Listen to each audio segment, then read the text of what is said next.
பேர் அவளுக்கு அப்படின்னு கேட்டால், அவர்களெல்லாம் எம்பெருமான் திறத்திலே அந்த பக்தியிலே ஆழ்ந்தார்கள். ஆழறதுன்னா என்ன? ஒரு நதியில் போகிறோம், எவ்வளோ இது ஆழம் இருக்குது அப்படின்னு கேட்குறோம். ஆழம் எவ்வளோ இருக்குன்னா எவ்வளோ டெப்த் இருக்குதுன்னு கேட்குறோம் இல்லையா? ரொம்ப அப்படியே ஆழ்ந்துட்டேன் ஒருத்தர் சொல்கிறா இல்லை, அப்படியே ரொம்ப தூக்கத்தில் ஆழ்ந்து போயிட்டேன் அப்படின்னா என்ன அர்த்தம்? நல்லா தூங்கிட்டேன், நீங்கள் வந்ததே தெரியல எனக்கு, நல்ல ஆழ்ந்த தூக்கம் எனக்கு. அதுபோல் ஆழ்வார்கள்லாம் அவர்களாம் பக்தியிலே ஆழ்ந்தார்கள், அதனால் அவர்களுக்கெல்லாம் பேர் ஆழ்வார்கள் அப்படின்னு பேர். அங்கேருந்து தான் இந்த உபதேச பரம்பரையே ஆரம்பிக்கிறது நமக்கு. ஆனால் அதுக்கு முன்னாடி ஒரு விஷயம் என்னென்னா, ஆழ்வார்களுக்கு முன்னாடி யார்? பெரிய பெருமாள், பெரிய பிராட்டியார். இப்போ ஆழ்வார்கள்லாம் இந்த உலகத்திலே வந்து பிறந்தார்கள் இல்லையா? அதுக்கப்புறம் தானே வந்து ஆழ்வார்கள் ஆச்சாரியர்கள்லாம் பிறக்கிறா. ஆழ்வார்கள் ஆச்சாரியர்கள்லாம் பெரிய பெருமாள் பெரிய பிராட்டியார் சொன்னதுக்கு அப்புறம் தானே அவளெல்லாம் சொல்கிறோம். அப்போ ஏன் பெருமாளையே நம்ம ஆச்சாரியன்னு சொல்லணும்? அவள்லாம் இந்த உலகத்தில் வந்து பிறக்கலையே இல்லையா? பெரிய பெருமாள் பெரிய பிராட்டியார்லாம் இந்த உலகத்தில் வந்து பிறக்கலையே. அவதாரத்தை சொல்லலை, சாதாரணமாக அந்த பரமபத்தில் இருக்கக்கூடிய தன்மையே வச்சுக்கோங்க. பரமபத்தில் இருக்கக்கூடிய பெருமான் வந்து அவதாரமாக பிறக்கலை அப்படின்னு வச்சுட்டோம். ஆனால் அவதாரத்தை மறந்துட்டு பார்த்தோம்னால் அவர் எங்கேயோ இருக்குது. அவள்லாம் ஏன் ஆச்சாரியன்னு சொல்லணும்? ரகசிய திரயங்களை யார் உபதேசிக்கிறானோ அவன் தான் ஆச்சாரியன். ஆனால் இந்த ரகசிய திரயம்னு சொல்லக்கூடியதை பிரவர்த்தனம் பண்ணவர் யார் இந்த உலகத்தில் முதல்ல அப்படின்னு கேட்டால், பத்ரிகாசிரமத்தில் எம்பெருமானே நரனாகவும் நாரணனாகவும் இருந்து திருமந்திரார்த்தத்தை உபதேசம் பண்ணுறான். அதுதான் முதல் இன்ஸ்டன்ஸ். அதுக்கப்புறம் தான் மாமுனிகளுடைய காலம் கடைசியில் ஆச்சாரியர்கள் காலத்தில் வருது. ஆனால் அதுக்கு முன்னாடியே இருக்கக்கூடிய பூர்வாச்சாரியர்கள், அதுக்கு முன்னாடி இருக்கக்கூடிய ஆழ்வார்கள், அதுக்கு முன்னாடி இருக்கக்கூடிய பெரிய பெருமாள் பெரிய பிராட்டியார், இதுலேயே அவளே இந்த ரகசிய திரவியத்தை பெருமாளே வந்து உபதேசம் பண்ணிடுறார் பத்ரிகாசிரமத்தில். அதே போல் விஷ்ணு லோகத்தில் பெரிய பிராட்டியாருக்கு பெருமாளே வந்து துவயமகா மந்திரத்தை உபதேசம் பண்ணுறார். தேர்தட்டிலே மகாபாரத யுத்தத்திலே சர்மஸ்லோகத்தை எம்பெருமான் கண்ணன் உபதேசம் பண்ணுறார். இது பல காலமாக அதுக்கப்புறம் வந்து ரிஷிகள் முனிகள் எல்லாருமே வந்து இதை வந்து உலகத்தில் எல்லா இடத்துலையும் இதை பிரசரித்தார்கள், இதை வந்து பிரகாசப்படுத்தினார்கள். அப்போது முதல்ல இந்த எவன் ஒருவன் ஆச்சாரியன்ற இதுக்கு சப்தத்துக்கு லக்ஷணபூதனாக இருக்கக்கூடியவன் யார், அதை வந்து அந்த சொல்லுக்கு இருப்பிடமாக இருக்கக்கூடியவன் யார் அப்படின்னு கேட்டால், எவன் ஒருவன் ரகசிய திரயத்தை உபதேசிக்கிறானோ அவன்தான் ஆச்சாரியன்ற சப்தத்துக்கு இலக்கணம். ரகசியத்திரயம்னு சொல்கிறது திருப்பியும் சொல்கிறேன், நான் வந்து ரொம்ப சின்ன பசங்கள் நிறைய இருக்குதுன்னா ரொம்ப விவரமாக சொல்லலை. திருமந்திரம், துவயம், சரமஸ்லோகம் அப்படின்னு சொல்கிறது மூணும் ரகசியத்திரயம். திரயம்னா மூணு, அது ரகசியம் அப்படின்னு பேர். ரகசியம்ன்ற பேர் இருக்குதுனால அதில் நம்ம தெரிஞ்சுக்கலாம், அது கொஞ்சம் ரொம்ப சீக்ரெட்டான விஷயம் அப்படின்னு. இதை எம்பெருமானே வந்து இது பண்ணுறான். அதை வந்து பிராட்டி சேனை முதலியாருக்கு உபதேசிக்கிறார். சேனை முதலியார் நம்மாழ்வாருக்கு உபதேசிக்கிறார். அதனால தான் பெரிய பெருமாள் பெரிய பிராட்டியார் சேனை முதன்மையார் நம்மாழ்வார் இவர்களெல்லாம் ஆச்சாரியஸ்தானத்தை பெறுகிறார்கள். இந்த குரு பரம்பரையில் இவாளெல்லாம் இருக்கிறதுக்கு காரணம் என்னன்னா, வழி வழியாக இவர்களெல்லாம் வந்து இந்த ரகசியத்திரயத்தை உபதேசம் பண்ணி கொண்டு வந்திருக்கிறார்கள். அப்படின்றதுனால தான் இவர்களெல்லாம் அந்த ஆச்சாரிய பரம்பரையிலே அங்கம் வகிக்கிறார்கள். சரி, நம்ம இப்போ வந்து ஆழ்வார்களை பற்றி ஓரளவுக்கு ப்ரீஃபாக பார்க்குறோம். ஆழ்வார்கள் பக்தியிலே ஆழ்ந்தவர்கள். அப்படியே வரிசையாக ஒரு ஆழ்வார்கள் இந்த ரகசிய திரயங்களை எல்லாம் வந்து அறிந்தார்கள், உலகத்தில் இருக்கிறவர்களெல்லாம் அறிவித்தார்கள். அதனால் அவர்களும் ஆச்சாரிய பரம்பரையில் சேர்ந்தவர்கள். ஆனால் நம்ம பூர்வாச்சாரியர்கள் அவர்களுக்கு ஆழ்வார்கள்னு ஒரு டெஃபினேஷன் கொடுத்துட்டான். அவர்கள் திவ்ய பிரபந்தத்தை பாடினார்கள், அதை உபதேசம் பண்ணார்கள். யாரையும் உட்கார வச்சு ஒரு வந்து இப்போது நாதமுனிகளைப் போலையோ ராமானுஜரை போலையோ இல்லை மீதி ஆசிரியர்களைப் போலையோ ஒரு பெரிய உபதேச மார்க்கமாக இந்த வந்து ஒரு பக்தி மார்க்கமாக இதை நடத்துறதுக்கு அவளால் முடியல. காரணம் என்ன அப்படின்னா, அவர்கள் ரொம்ப அந்த பக்தியிலே ஆழ்ந்து போனார்கள். ஆழ்வார்களெல்லாம் அந்த பக்தியிலே ஆழ்ந்து இருக்கக்கூடிய தன்மையினால் பல சமயம் தங்களே மறந்து போனார்கள். அவர்கள் பாசுரமே எதிராக காலாழும் நெஞ்சழியும் கண் சுழலும். என்னுடைய எம்பெருமானே ஒன்று நினைக்கக்கூடிய காலத்திலே அப்படியே எனக்கு காலெல்லாம் அப்படியே விட்டு போகிறது. நடக்கணும்னு நினைக்கிறேன், பெருமாள் நினைக்கணும்னு நான் சன்னதிக்கு போகணுன்னு நினச்சா நடக்கிறதுக்கு கால் வேணுமே, அது முடியல என்னால். உன்னை நினைக்கக்கூடிய உன்னுடைய பிரபாவங்களெல்லாம் உன்னுடைய வைபவங்களெல்லாம் நினச்சா காலாழும் நெஞ்சு அழியும். அப்படியே நெஞ்சமானது என்ன ஆகுதுன்னா அப்படியே சிதிலம் அடைஞ்சு போகிறது. ஏதாவது ஒன்று நினைக்கணும் அப்படின்னா ஒரு மனசு வேணுமே. ஒரு இடத்துக்கு போகணும் அப்படின்னா மனது இடம் கொடுக்கணும். கை கால்லாம் நன்னா இருந்தால் கூட என்ன இருக்கணும், மனசு இடம் கொடுக்கணும், இந்த இடத்துக்கு போகலாம் அப்படின்னு. ஆனால் அந்த பக்தியினால் என்ன ஆகுது, அவளுக்கு அந்த நெஞ்சே அழிந்து போகிறது, சிதிலம் அடைந்து போகிறது. அதனால் அவளால் அதுக்கு மேலே எதுவுமே பண்ண நெஞ்சழியும் கண் சுழலும். சரி, ஏதாவது பார்த்து கையாவது கூப்போம், அவன் எப்படி இருப்பான், அந்த எம்பெருமானுடைய ஸ்வரூபத்தை பார்க்கலாம் அப்படின்னு பார்த்தா கண்ணுலேருந்து தாரதாரியாக ஜலம் பெறுகிறது அவளுக்கு. அதுபோல் ஆழ்வார்களுடைய நிலைமை. நம்மாழ்வார் ஒரு பாசுரம் பாடுறார். கங்குலும் பகலும் கண் துயில் அறியாள் கண்ணநீர் கைகளால் இறைக்கும் அப்படின்னு திருவாய்மொழியில் ஒரு பாசுரம் பாடுறார். கங்குலும் பகலும் கண் துயில. கங்குலும்னா ராத்திரி பகலில் அவளுக்கு தூக்கமே கிடையாது, எப்போ பார் பெருமாளையே நினச்சிட்டு இருக்காளாம். ஆழ்வார் அப்போ ஒரு பெண் தன்மையை, நம்மாழ்வார் ஒரு பெண்ணுடைய தன்மையை எய்து அவளுக்கு பேர் பராங்குச நாயகின்னு பேர். ஆணாக இருக்கக்கூடிய நம்மாழ்வாரானவர் என்ன பண்ணுறார், ஒரு சமயத்தில் அப்படியே தன்னை ஒரு பெண்ணாக நினச்சிக்கிறார். நினச்சிட்டு பாட்டு பாடுறார். அவள் அம்மா பாடுறா, ஆழ்வாருடைய அம்மாவானால் பாடுறார். கங்குலும் பகலும் கண் துயில் அறியாள். ராத்திரி பகல் இவள் தூங்குறதே கிடையாது. என்ன பண்ணுறா, வேறு என்ன பண்ணுறான்னா கண்ணநீர் அப்படியே கண்ணநீர் அப்படியே கண்ணிலேயும் தண்ணியாக பெருகின்றே இருக்குது. எவ்வளோ தண்ணி பெருகிறதுன்னா கையில் எடுத்து விடுற மாதிரி, கண்ணில் வர தண்ணி கையில் எடுத்து விடுற மாதிரி இருக்கும். கண் துய கண்ணநீர் கைகளால் இறைக்கும். கையில் எடுத்து வெளியில் இறைக்கிற மாதிரி இருக்கும். அவ்வளோ தண்ணி நமக்கு வருமா அப்படின்னா கண்டிப்பாக நமக்கெல்லாம் அவ்வளோ பக்தியும் கிடையாது. ஆழ்வாருக்கு அப்படிப்பட்ட பக்தி இருந்தது. அதனால் அந்த மாதிரியான பக்தியினால் ஆழ்வார்களால் ரொம்ப பெரிய அளவுக்கு உபதேசத்தை எடுத்துன்னு செல்ல போக முடியல. ஆனால் ஆச்சாரியர்களாம் கொஞ்சம் என்ன பண்ணால் கொஞ்சம் விவேகமாக நன்றாக நின்று அந்த எம்பெருமான் வைபவத்தை நெஞ்சிலே தரித்து பிறர்க்கும் உபதேசம் பண்ணக்கூடிய சாமர்த்தியம் பெற்றவர்களாக இருந்தார்கள். என்ன பண்ணால் அவளுக்கு ஆச்சாரியர்களுக்கு பக்தி இல்லையா அப்படிங்கிற இல்லை, பக்தி நிறைய இருந்தது. கூடவே கொஞ்சம் யதார்த்தமான இந்த உலகத்தில் இயற்கையான நிலைமை என்ன, பக்தி மட்டும் இருந்தால் போதுமா, இல்லை நம்ம மட்டும் அனுபவித்தா போதுமா, இல்லை பல பேருக்கு உபதேசம் பண்ணணும். அதனால் நம்ம என்ன பண்ணணும், ரொம்ப இதில் ஆழ்ந்து போயிடக்கூடாது, பல பேருக்கு சொல்லணும் அப்படின்னு தான் இந்த சம்பிரதாயத்தை பரப்பினார்கள். ஏன்னா இதனால தான் இதை பல பேர் தெரிஞ்சுட்டா தான் நன்மை. உபதேசமால் என்ன சொல்கிறார், பாருலகில்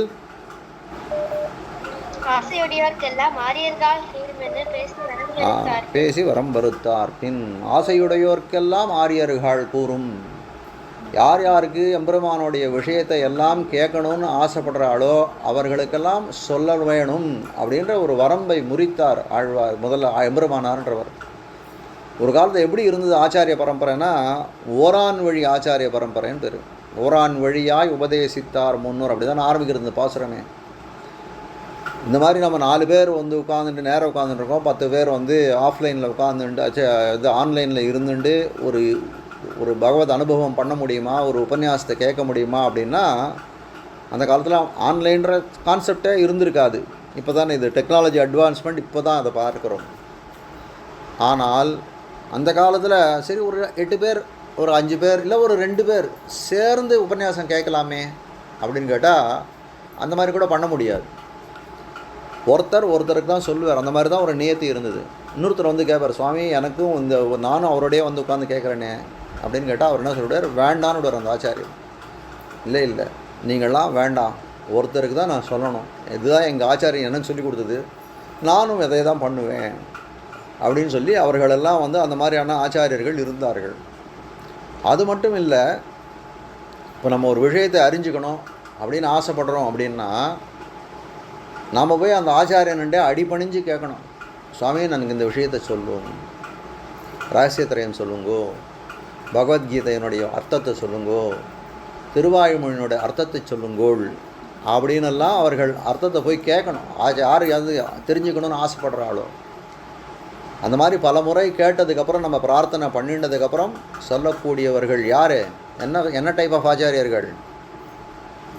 ஓரான் வழி ஆச்சாரியர்கள். அவர்களெல்லாம் அவர்களுக்கு 2 பேர் உண்டு. 2 ஆச்சாரியர்களுக்கு 2 பேர் உண்டு.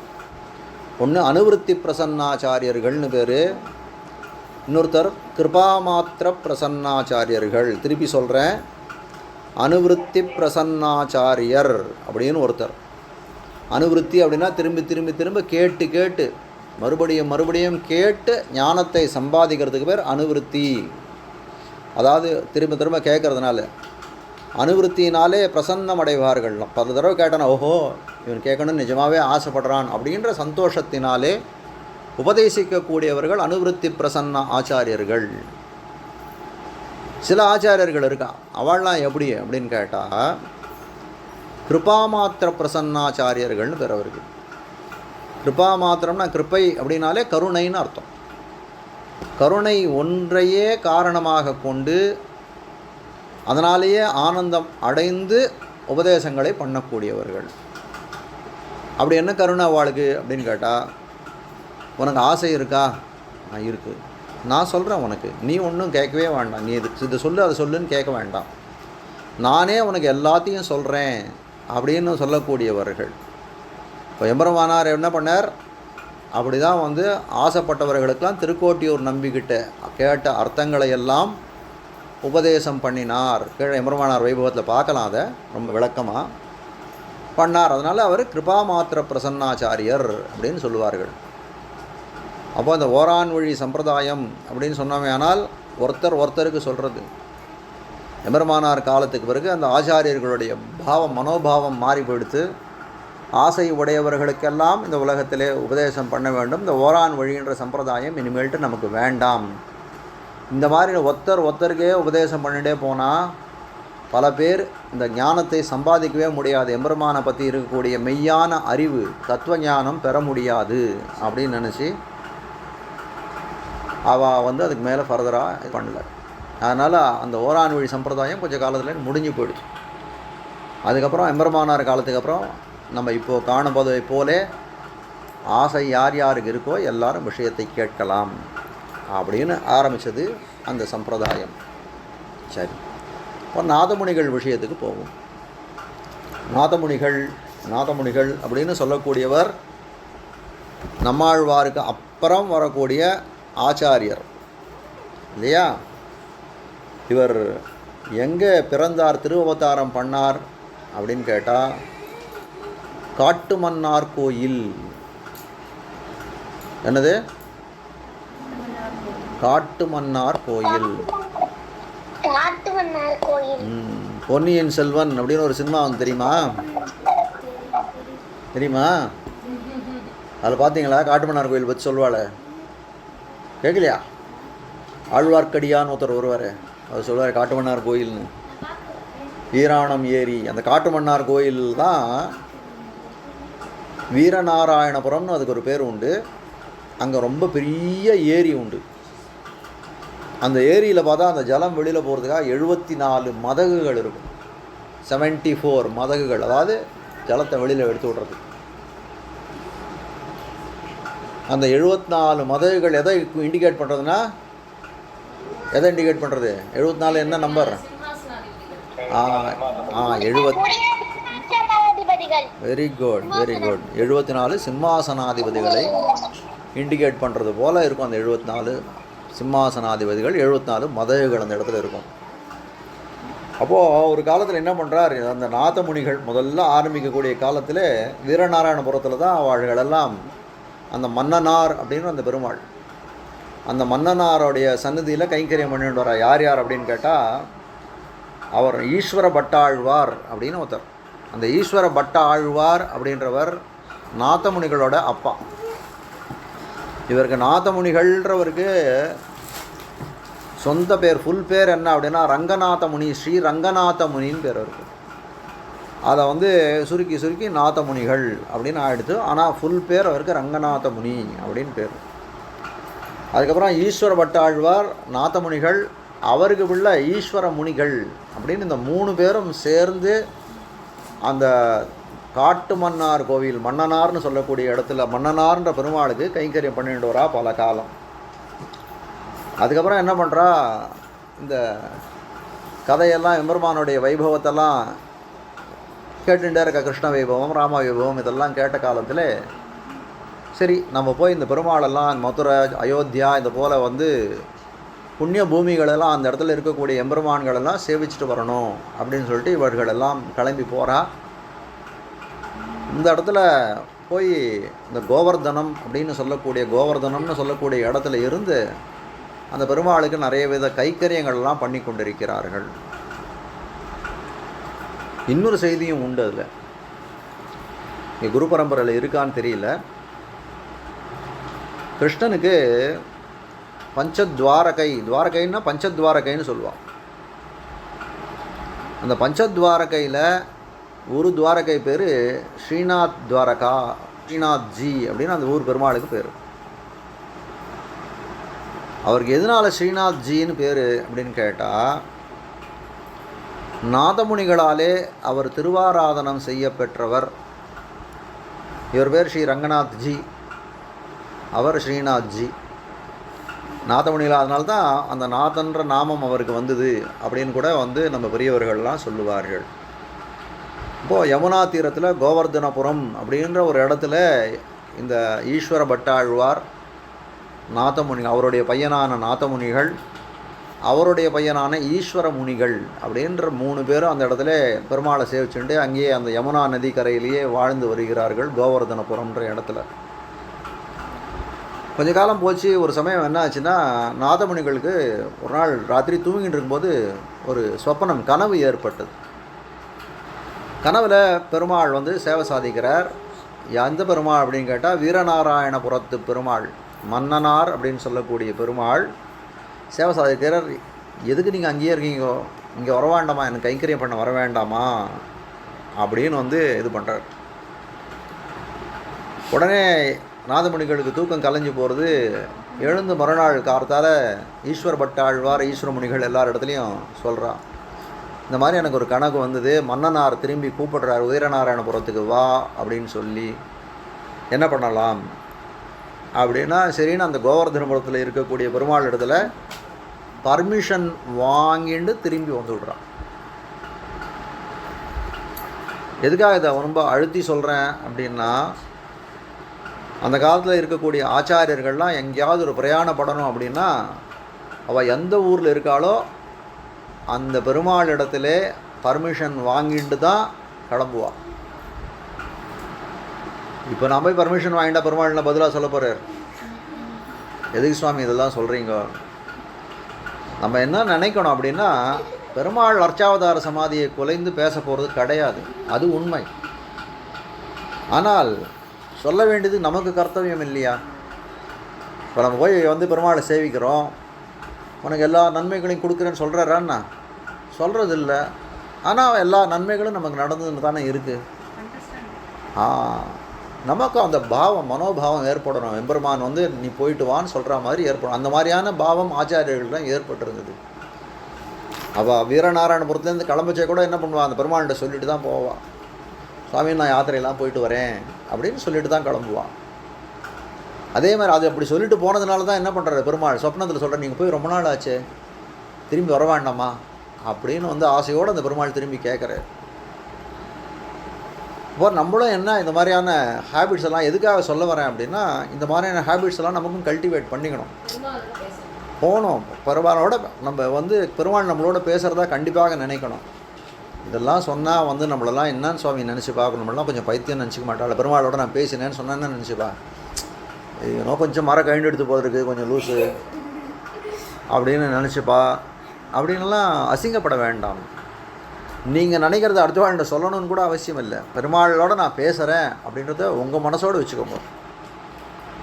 இல்லை உங்கள் மனசை புரிஞ்ச ஒரு ஃப்ரெண்ட் ஒருத்தர் இருந்தார்னா, இல்லை நான் பெருமாள்கிட்ட பேசினேன், இந்த மாதிரி எனக்கு ஒரு அனுபவம் ஏற்பட்டது அப்படின்னு சொல்லுங்களேன், ஷேர் பண்ணிக்கோங்களேன், நல்லா தான் இருக்கும், இருக்காதுன்னா சொல்லவே முடியாது, சரியா? ஆனால் உங்களை கிண்டல் பண்ணுறவாள்கிட்ட நீங்கள் சொல்ல வேண்டாம். கண்டிப்பாக உங்களை புரிஞ்சிக்கக்கூடிய ஃப்ரெண்டாக இருந்தால் இது பண்ணுங்க. ஆனால் முக்கியமானது என்னன்னா, நீங்கள் சொல்கிறது சொல்லாத போகிறது அது வேறு விஷயம். ஃப்ரெண்டுக்கிட்ட சொல்கிறது சொல்லாத போகிறது, ஆனால் பெருமாள்கிட்ட சொல்லிட்டு போங்க. நாளையிலேருந்து பாருங்களேன், ஸ்கூலுக்கு போச்சே பெருமாளே, நான் இன்றைக்கி ஸ்கூலுக்கு போயிட்டு வரேன், எல்லா விஷயங்களையும் கொஞ்சம் வந்து இதுவாக்குங்க, நீங்கள் எனக்கு நடத்தி கொடுக்கணும், நீங்கள் தான் என் கூட இருந்து எனக்கு வந்து படிக்கிறதுக்கெல்லாம் துணையாக இருக்கணும்னு சொல்லிட்டு போங்க. கண்டிப்பாக பெருமாள் வந்து கூட துணையாக இருப்பான் அப்படின்றது தான் முக்கியமான விஷயம். அப்போ அதே போல் இவர்களும் சொல்லிவிட்டு திரும்பி வந்து விடுகிறார்கள். நாதமுனிகள் அந்த பெருமாள்கிட்ட கோவர்தனபுரத்தில் இருக்கக்கூடிய பெருமாள் இடத்திலே பர்மிஷன் எல்லாம் அவரிடம் வந்து அனுமதி பிரதானம் வாங்கி கொண்டு திரும்பி நேர எங்கே வந்துடுறா, வழியில் இருக்கக்கூடிய திவ்ய தேசங்களெல்லாம் சேவிச்சுட்டு நேர வீரநாராயணபுரத்துக்கு திரும்பி வந்துடுறார்கள். வீரநாராயணபுரத்தில் பல காலம் வந்து அந்த பெருமாளுக்கு கைங்கரியங்கள்லாம் பண்ணிட்டுருக்கா. யார் இவா 3 பேருமே பண்ணிட்டுருக்கா. ஈஸ்வர பட்டாழ்வான், நாதமுனிகள், ஈஸ்வரமுனிகள். எதுக்கு இந்த பேரை திருப்பி திருப்பி சொல்கிறேன் அப்படின்னா உங்களுக்கு ஃபெமிலியர் ஆகணும். இந்த பேர்லாம் நமக்கு வந்து நம்ம ரமேஷ் சுரேஷ்ன்ற மாதிரி இல்லை, எல்லாம் ஏதோ வந்து கொஞ்சம் கொஞ்சம் பெரிய பெரிய பேராக இருக்குது. அதனால் திருப்பி திருப்பி சொல்கிறேன். ஈஸ்வர பட்டாழ்வான், யமுனைத்துறை, அவருக்கு வந்து நாதமுனிகள் இன்னொரு பேர் உண்டு, யமுனைத்துறைவர்னு ஒரு பேர் உண்டு, சரியா? அதனால் நாதமுனிகள் இல்லை, சாரி, ஆள வந்தார், அவருக்கும் அடுத்தவருக்கு. ஏன்னா அந்த யமுனா தீரத்தில் இருந்ததுனால அவருக்கு ஒரு பெரிய அந்த பெருமாள் இடத்துல கண்ணன் பெருமான் இடத்துல பெரிய ஆசை உண்டுன்னு இந்த நாதமுனிகளுக்கு. அதனால் தனக்கு பேரனா பிறந்த ஆள வந்தாருக்கு அந்த பேரை வைக்கணும்னு சொல்கிறார். அந்த சரித்திரம் சொல்கிறேன் மேலே மேலே. அங்கேருந்து கிளம்பி வீரநாராயணபுரத்துக்கு வந்து விட்டால் அவர் கைங்கரியங்கள்லாம் பண்ணிட்டுருக்கா.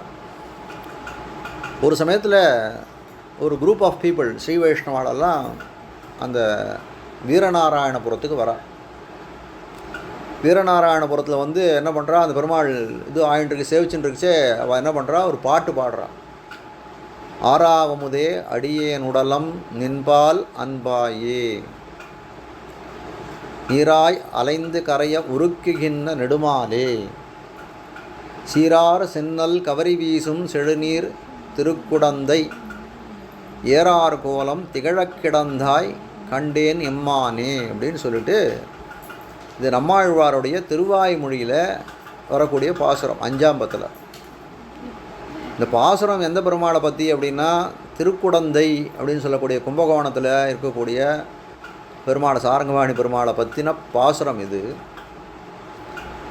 ரொம்ப அழகாக அவர்கள் வந்து ரொம்ப மெட்டிசைச்சு ரொம்ப இசையோடு பாடினார்கள். அந்த கடைசியில் அந்த பாசுரத்தை முடிக்கக்கூடிய சமயத்தில் என்ன பண்ணுறார், ஒழையன் பின், அந்த பாசுரம் எப்படி இருக்குன்னா கடைசி 11ஆவது பாசுரம் அந்த பதிகத்தில், ஒழையன் பின் பேச்சு முலையூடு அவளை உயிருண்டான், கடல்கள் அவையே சரணாக கொண்ட குருகூர் சடகோபன், குழலின் மலியச் சொன்ன 1010 மழலை தீரவல்லார் காமருமானே நோக்கியர்க்கே. இதில் முக்கியமாக இதில் அந்த கடைசி பாசுரத்தை பார்க்க வேண்டியதுன்னா, குழலின் மலியச் சொன்ன 1010 அப்படின்னு ஒரு அருதான விஷயம் சொல்கிறார். அப்போது இதெல்லாம் கேட்டுகிட்டே இருக்கார் நாதமுனிகள்.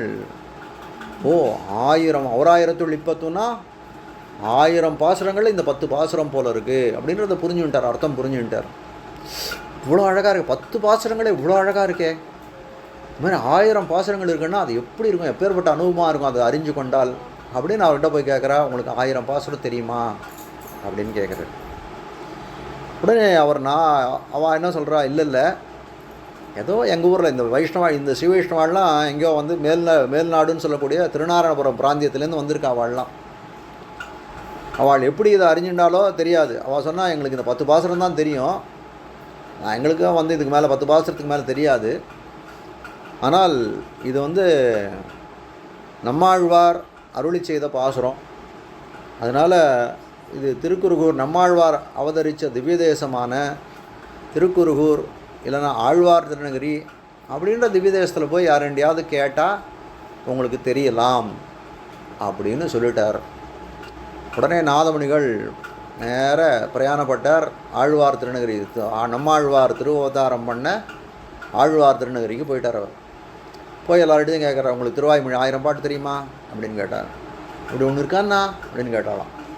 இப்போ வந்தவாளாவது 10 பாட்டாவது தெரியும்னு சொன்னான். ஆழ்வார் திருநகருக்கு என்ன சொன்னான்னா, எங்களுக்கு ஒரு பாட்டு கூட தெரியாது அப்படின்னாலாம். இது என்னடா இப்படி ஒரு கஷ்டம் நமக்கு இப்படி வந்தது, போகிற போக பார்த்தா இந்த 10 பாட்டையும் இழந்துருவோம் போல இருக்குது அப்படின்ற அளவுக்கு மனநிலைக்கு வந்துட்டார் நாதமுனிகள். ஆனால் அப்போது அந்த மதுரகவி ஆழ்வார் வம்சத்திலே ஒருத்தர் வரார், அவரை பார்க்குறார், அவர் இடத்துல கேட்குறாரு, இந்த மாதிரி உங்கள் 4000 ஆழ்வார் அருளி செய்த 1000 பாசுரங்கள்னு சொல்கிறாளே, அந்த பாசுரங்கள் உங்களுக்கு தெரியுமா அப்படின்னு மதுரகவி ஆழ்வார் வம்சத்தில் வந்தவர் இடத்துல கேட்குறார். அவர் என்ன சொல்கிறார், எனக்கு தெரியாது. ரொம்ப நல்ல ஹானஸ்ட் மேன் அவர். அதில் எனக்கு இந்த 1000 பாசுரங்கள் எனக்கு தெரியாது, ஆனால் எனக்கு என்ன தெரியுமா, 1000 பாசுரம் இருக்குது அப்படின்னு தெரியும். அந்த 1000 பாசுரத்தை எப்படி கிடைக்கும், இனிமேல்ட்டு உங்களுக்கு எப்படி கிடைக்கிறதுக்கு அதுக்கும் எனக்கு வழியும் தெரியும் அப்படின்னு ரொம்ப சொல்கிறார். அதான் அப்போ தான் ஹானஸ்ட் மேன். எனக்கு தெரியலன்னு சொல்கிறது ஒன்றும் பெரிய விஷயம் கிடையாது. உனக்கு வேதம் தெரியுமா அப்படின்னா தெரியாது, ராமாயணம் தெரியுமா தெரியாதுன்னு சொல்கிறது கிடையாது. வேதம் எங்கே கிடைக்கிறதுன்னு நான் சொன்னேன்னா, இந்த இடத்துல போங்கோ, இந்த வாத்தியார் சொல்லி கொடுப்பார் அப்படின்னு சொன்னேன்னா அது ரொம்ப உத்தமமான. அதுபோல் அவர் என்ன பண்ணுறார், மதுரகவி ஆழ்வார் வம்சத்தில் வந்தவர், உமக்கு அந்த 1000 பாசுரங்கள் கிடைக்கிறதுக்கு அது என்ன வழியால் நமக்கு அந்த பாசுரம் கிடைக்கும்னு எனக்கு தெரியும், அதை நான் சொல்கிறேன் அப்படின்றார். என்னது சொல்லுங்கோ அப்படின்னு. கண்ணினுன் சிறுத்தாம்பு அப்படின்னு ஒரு பிரபந்தம் உண்டு. கண்ணினுன் சிறுத்தாம்பு எத்தனை பாட்டு? 50 பாட்டா 100 பாட்டா? 10 பாட்டு. ஆஹா, சரி. கண்ணினுன் சிறுத்தாம்பு யார் பாடியிருக்கா? மதுரகவி ஆழ்வார். மதுரகவி ஆழ்வார். Very good. மதுரகவி ஆழ்வார் யாரோட சிஷ்யர்? Very good. நம்மாழ்வாருக்கு இருக்கக்கூடிய ஒரே சிஷ்யன் யார் அப்படின்னு கேட்டால் மதுரகவி ஆழ்வார் தான். நம்மாழ்வார் வேறு யார் கூட இந்த உலகத்தில் யாரோடையும் பேசலை. நம்மாழ்வார் இருந்த அந்த 32 வயசு வரைக்கும், 16 வயசுக்கு அப்புறம் தான் பேசவே ஆரம்பித்தார். ரொம்ப லேட்டாக பேசின ஒரே குழந்தை இந்த உலகத்தில் நம்மாழ்வார் தான். மீதி குழந்தைகள்லாம் 2 வயசில் பேசும், 3 வயசில் பேசும், 5 வயசுலேயாவது பேசுகிறோம்.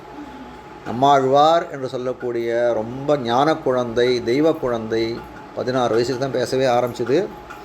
அவர் பேசின ஒரே வியக்தி யார் அப்படின்னா அப்பா அம்மா கூட கிடையாது, மதுரகவி ஆழ்வார் தான்.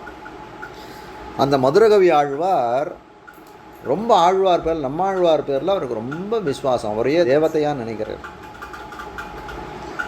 எனக்கு பெருமாளே அவர் தான் அப்படின்ற மாதிரி சொல்கிறார்.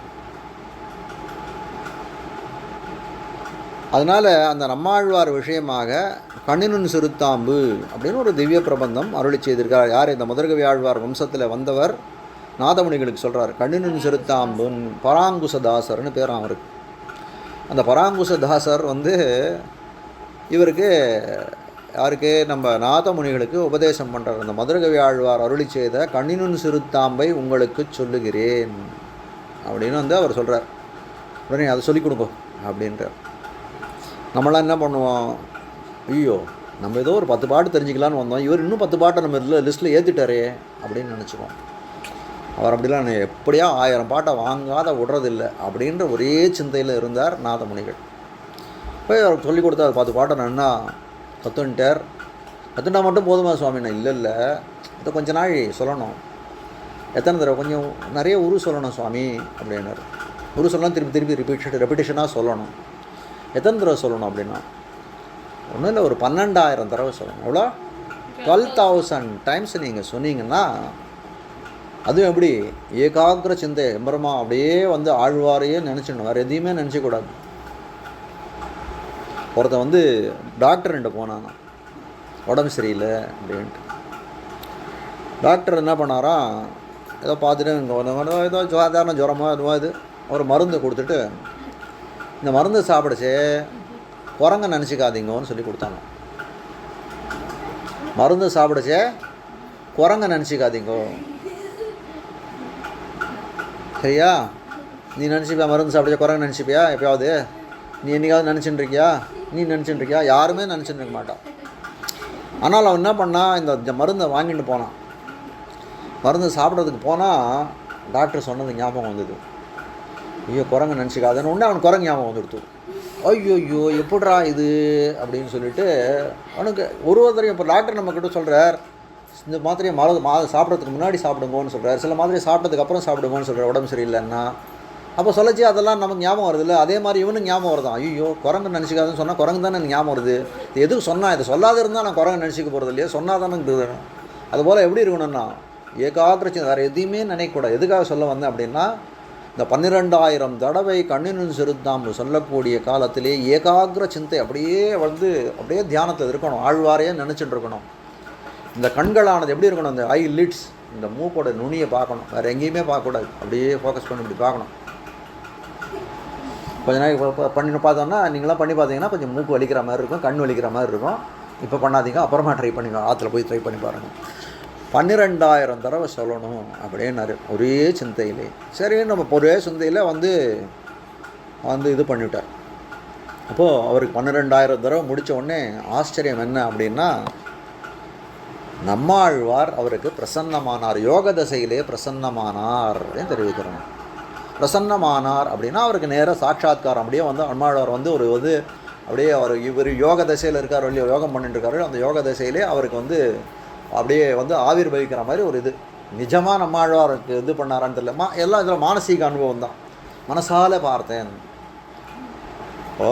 நம்மாழ்வார் இருக்கார்.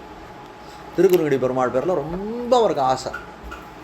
அவள் அப்பா அம்மாலாம் என்ன பண்ணுறா, ரொம்ப வெய்யறாகிற. ஏன் இந்த திருக்குறுங்குடி பெருமாள் இது பண்ணுற, திருக்குறுங்குடி பெருமாள் கிட்ட அப்படி என்ன இருக்குது, திருக்குறுங்குடி பெருமாள் போய் நம்பியை போய் எதுக்கு நீ சேவிக்கிற அப்படின்னு எல்லாரும் வந்து வெய்யறா. வார்த்தை எல்லாரும் ஆழ்வார். நான் தெரியுமா சேவிக்கிறேன், நம்பிக்கிட்ட என்ன இருக்குது அப்படின்னா, இவங்களெல்லாம் பார்க்க முடியல. ஆழ்வார் சொல்கிறார் உங்களாலலாம் திருக்குறுங்குடி நம்பியை என்னை போல் பார்க்க முடியல. என்னை போல் பார்க்கணும். எப்படி பார்க்கணும் அப்படின்னா, என் நெஞ்சினால் நோக்கி காணீர். ஆழ்வார் சொல்கிறார், என் நெஞ்சினால் நோக்கி காணீர் என்னை முனியாதே. என்னை வெய்யாதீங்க எல்லாரும். நீங்கள் எப்படி தெரியுமா திருக்குறுங்குடி நம்பியை பார்க்கணும், என்னுடைய நெஞ்சு கொண்டு பார்க்க வேண்டும். அதுபோல் இது மானச அனுபவம் இல்லையா. அந்த யோக தசையிலே ஆழ்வார் சாட்சாத்கரித்தார். சாட்சாத்கரன் அவருக்கு நிறைய இது பண்ணி நாதமுனிகளிடையே சொல்கிறாரு, என்ன வேணும், எதுக்காக இந்த 12,000 தடவை வந்து சொல்லி என்னை ஏன் கூப்பிட்டீர் அப்படின்னு கேட்டார். அதான் வேணுமா அப்படின்னு கேட்குறார். அவர் சொல்கிறார் உடனே, நீர் ஒரு 1000 பாசுரங்கள் திருவாய்மொழி 1000 பாசுரங்கள் சொல்லியிருக்கிற, அது ஒரு 10 பாட்டை கேட்டேன், ரொம்ப ஜோராக இருக்குது சுவாமி. அது மாதிரி 1000 சொல்லிட்டா, அதனால் அந்த 1000 பாட்டை என்கிட்ட கொடுங்களேன் அப்படின்ற. ஆழ்வார் ரொம்ப நல்லவர். இப்போது கடையிலலாம் போகிறோம் இல்லை, பை 1 get 2 ஃப்ரீ அப்படின்னு சொல்கிற மாதிரி, ஒரு சாமான் வாங்கினா 2 சாமான் இலவசம் அப்படின்னு சொல்கிறான். அதுபோல் ஆழ்வார் என்ன சொல்கிறார், 1000 தானே கேட்டேன், வச்சுக்கோ, இந்த 4000 நான் உனக்கு கொடுக்குறேன் அப்படின்னு சொல்லி ஆழ்வார் அருளி செய்த திருவாய்மொழி 1000. ஏனைய ஆழ்வார்கள், மீதி ஆழ்வார்கள்லாம் இருக்கா இல்லையா, பொய்கையார், பூதத்தார், பேயார், புகழ் மழிசையன், அருள்மாறன் தான் அவரது சொல்லிட்டார். அருள்மாறன் ஐயா அவர் ஆழ்வாரே அருளி செய்த திருவிருத்தம், திருவாசிரியம், பெரிய திருவந்தாதி, திருமங்கை ஆழ்வாருடைய வந்து என்ன சொல்கிறது, பெரிய திருமொழி, திருக்குறுந்தான, எல்லாம் சகல பிரபந்தங்களும் இதில் இருக்கக்கூடிய 24 பிரபந்தங்களையும் அவருக்கு என்ன பண்ணுறார், அர்த்தத்தோடே சொல்கிறார் ஆழ்வார். அதை எல்லாத்தையும் கேட்டு என்ன பண்ணுறாருன்னா, இந்த நாதமுனிகள் இயற்கையாக சுவாபாவிகமாகவே நல்லா வந்து ஒரு 5 நிமிஷத்தில் முடிச்சுடுறேன். இன்றைக்கி ரொம்ப நாழியாக இருந்தோன்னு தோன்றுறது. அவர் என்ன பண்ணுறாருன்னா, நல்ல இசையில் அவருக்கு ஞானம், மியூசிக்கில் நல்ல இன்ட்ரெஸ்ட் உண்டு அவருக்கு. Has a very good knowledge. அவருக்கு 2 மருமகன்கள், மேலையகத்தாழ்வான், கீழையகத்தாழ்வான்னு 2 மருமகன்கள். அவர்களை கொண்டு அவருக்கு வந்து கான ரூபமாக எல்லாருக்கும் சொல்லி கொடுத்து, நான் நல்லா பாட மாட்டேன், அதனால நான் பாடலை சரியா, அவர்களெலாம் வந்து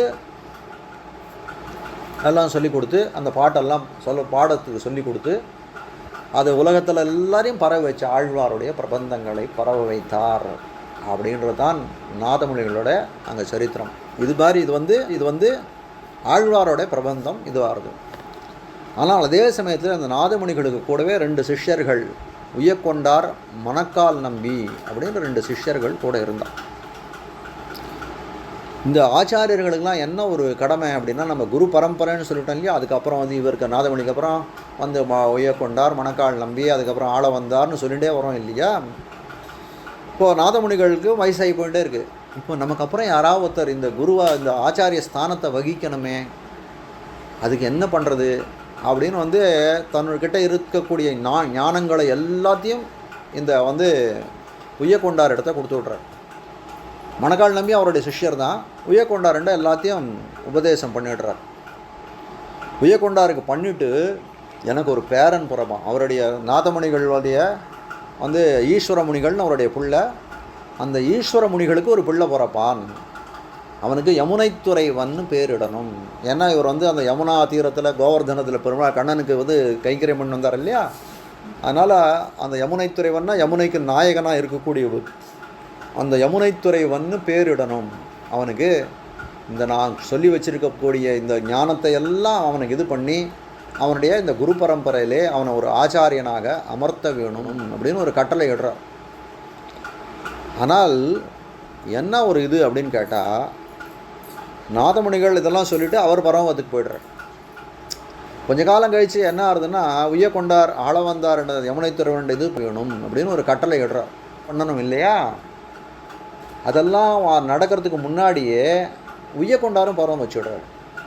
ஆனால் உய்யக்கொண்டாருக்கு நமக்கு பரமபதம் வரப்போகிறது அப்படின்னு தெரிஞ்ச உடனே என்ன பண்ணுறார், தன்கிட்ட இருந்த ஞானத்தை எல்லாம் மணக்கால் நம்பின்றவருக்கு கொடுத்துடுறார். மணக்கால் நம்பி கொடுத்த உடனே அவர் அதையெல்லாம் பெற்றுக்கொள்கிறார். அதை எப்படி ஆள வந்தார் இடத்தை கொடுக்கிறார் அப்படின்றத அடுத்த கிளாஸில் பார்க்கலாம். சரியா. இப்போ நம்ம பார்த்துருக்கக்கூடியது என்ன அப்படின்னு கேட்டால், நாதமுனிகளுக்கு கீழே இருக்கக்கூடிய உய்யக்கொண்டார், மணக்கால் நம்பி, இவாள் 2 பேரும் வந்து இந்த நாதமுனிகள் இருந்த ஞானத்தை கொண்டு போய் கொடுக்கறதுல தான் அடுத்த இதில் ரொம்ப பெரிய இது கைங்கரியம் பண்ணியிருக்காளே தவிர, அது தவிர வேறு ஏதாவது பண்ணியிருக்காளா அப்படின்னு கேட்டால் அந்த மாதிரி எதுவும் சரித்திரம் இங்கே வைபவத்தில் இல்லை அவளை பற்றி ரொம்ப சொல்கிறதுக்கு. அதுபடி ஏதாவது காணப்படைச்சதுன்னா அதுவும் அடுத்த வாரம் சொல்கிறேன். இப்போ ஆனால் நமக்கு 4000 திவ்ய பிரபந்தம் எப்படி நமக்கு கிடச்சிது அப்படின்னு கேட்டால், நாதமுனிகளாலே கிடச்சிது. ஏன் இப்படி கிடச்சிது அப்படின்னு கேட்டால், கிடச்சிதுன்னு சொன்னால் ஒன்று நம்ம என்ன அர்த்தம் உடனே புரிஞ்சுக்கணும்.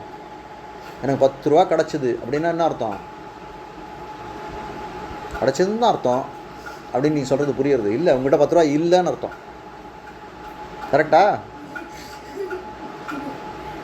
எனக்கு 10 ரூபாயும் கிடச்சிது அப்படின்னா என்கிட்ட ஏற்கனவே 100 ரூபா இருந்தது, 10 ரூபா கிடச்சிது அப்படின்னு அர்த்தம். 10 ரூபா கிடச்சிது பாருங்க இன்னைக்கு எனக்கு அப்படின்னு சொன்னோமே. ஆனால் என்ன ஆச்சுன்னா, ஆழ்வார்கள் காலத்துக்கு அப்புறம் இந்த திவ்ய பிரபந்தன்றது மறைஞ்சே போயிடுத்துனா எதுவுமே சொல்கிறதுக்கு ஆள் இல்லைன்னா, இப்போ எல்லாம் உபதேச மாலையெல்லாம் நீங்கள் சொல்கிறீங்க. இதுக்கு முன்னாடி நிறைய இந்த கிராககிரஸ்தி அந்த ஸ்லோகங்கள்லாம் சொல்லியிருந்தீங்க, அந்த நடாதுரா அம்மாளுடைய ஸ்லோகங்கள்லாம். இப்போல்லாம் பல பேரை கேட்டால், மாமா அது எனக்கு மறந்து போச்சு. எவ்வளோ நீ ஒருத்தர் கேட்டாரான், ஆதியார் கேட்டாரான், நீ எவ்வளோ சந்தோஷம் சொல்லியிருக்க அப்படின்னா, 4000 பாட்டு சொல்லியிருக்கேன் சுவாமி அப்படின்னாரான். எவ்வளோ ஞாபகம் இருக்குது அப்படின்னாரான். நிறைய ஞாபகம் இருக்குது சுவாமி. எவ்வளோ அப்படின்னாரான். 2 பாட்டு அப்படின்னாரான். மீதிலாம் நான் மறந்து போயிடுத்தோம். அதுபோல் சொல்லவே இல்லை அப்படின்னா நம்ம எதுக்காக அதை திருப்பி சொல்கிறேன் அப்படின்னா, நம்ம இப்போ சொல்லிக்கிறது பெரிய விஷயமே இல்லை, இப்போது சொல்லி காட்டுறது பெருசு இல்லை. ஆனால் நம்ம இதை சொல்ல ஒரு ஸ்டேஜ், இப்போ இந்த வயசு என்ன சொல்லுவான்னா, பசுமரத்தாணின்னு சொல்லுவாள். சாதாரணமாக ஒரு க்ரீனாக இருக்கக்கூடிய ட்ரீ, நல்லா வந்து இதுவாக இருக்கக்கூடிய ட்ரீயில் ஆணி அடித்தா எப்படி இருக்கும்னா, அதெல்லாம் போய் அடிப்பாள சுவாமி பிளான்ட்டில் அப்படின்னு சொல்கிறது புரியுறது. ஆனால் இது எக்ஸாம்பிளாக காட்டியிருக்கான் நம்ம இதில் புஸ்தகத்தெல்லாம். அடித்து எடுத்துட்டோம், அந்த ஆணியை எடுத்துட்டோங்கன்னா என்ன ஆகும்னா, அந்த அச்சு இருக்குது பார்த்தால சின்ன மரமாக இருக்கும். அந்த பசு மரத்தில் அடித்தோன்னா அப்படியே அந்த அச்சு வந்து எவ்வளோ வயசு, அது அந்த ட்ரீ வந்து 100 வருஷம் ஆனால் கூட அதில் பார்த்தா அந்த அச்சு போகவே போகாது, ரொம்ப டீப்பாக இருக்கும். இப்போ நம்ம கற்றுக்கக்கூடியது எல்லாம் எப்படி இருக்கணும் அப்படின்னா, அந்த பசுமரத்தாணி போலே பதியணும் நமக்கு மனசில். எந்த விஷயங்கள் ஸ்தோத்திரங்களாகட்டும் இல்லை ஆழ்வார் ஆச்சாரியோட வைபவங்களாகட்டும், தூக்கத்தில் எழுப்பி கேட்டால் கூட நாதமுனிகளுக்கு இன்னொரு பேர் என்ன அப்படின்னு கேட்டால் தலையை சொரியக்கூடாது. நாதமுனிகள் எதை பெற்று கொடுத்தார் நமக்கு அப்படின்னு கேட்டால், இல்லை ஒரு 10,000 ரூபா வாங்கி கொடுத்தார் அப்படின்னு சொல்லக்கூடாது. 4000 திவ்ய பிரபந்தத்தை நமக்கு பெற்றுக் கொடுத்தார் நாதமுனிகள். அது மாதிரி பிரச்சாரத்திலே இல்லாத போனதை நாதமுனிகளுக்கு யாத்திருச்சிகமாக ஒரு அதிர்ஷ்டமாக ஒரு 10 பாசுரம் கிடச்சிது. இப்போ அந்த 10 பாசுரம் கிடைக்கல அப்படின்னா 4000 கிடச்சிருக்காது. இப்போ நாதமுனிகளே பிறக்கலன்னா என்ன இருக்கும், நமக்கு 4000னா என்னன்னே தெரிஞ்சிருக்காது. சௌக்கியம் தானே மாமா, நம்ம இதெல்லாம் கஷ்டப்பட்டு சந்தெல்லாம் சொல்லிக்க வேண்டாம் இல்லை அப்படின்னு சொல்லலாம். ஆனால் நம்மளுடைய ஆத்ம நன்மைக்கு இதெல்லாம் தெரிஞ்சுக்கணும் அப்படின்றது தான் முக்கியமான விஷயம். அந்த நாதமுனிகளுடைய தனியன் எழுதுகிறார் ஆள வந்தார் நம்முடைய ஸ்தோத்திர ரத்னத்தில். அவருக்கு ஒரு தனியன் இடுறார். அந்த தனியனுடைய வைபவத்தையும் அடுத்த வாரம் சேர்த்து சொல்கிறேன். நாதமுனிகள் திருவடிகளே சரணம்.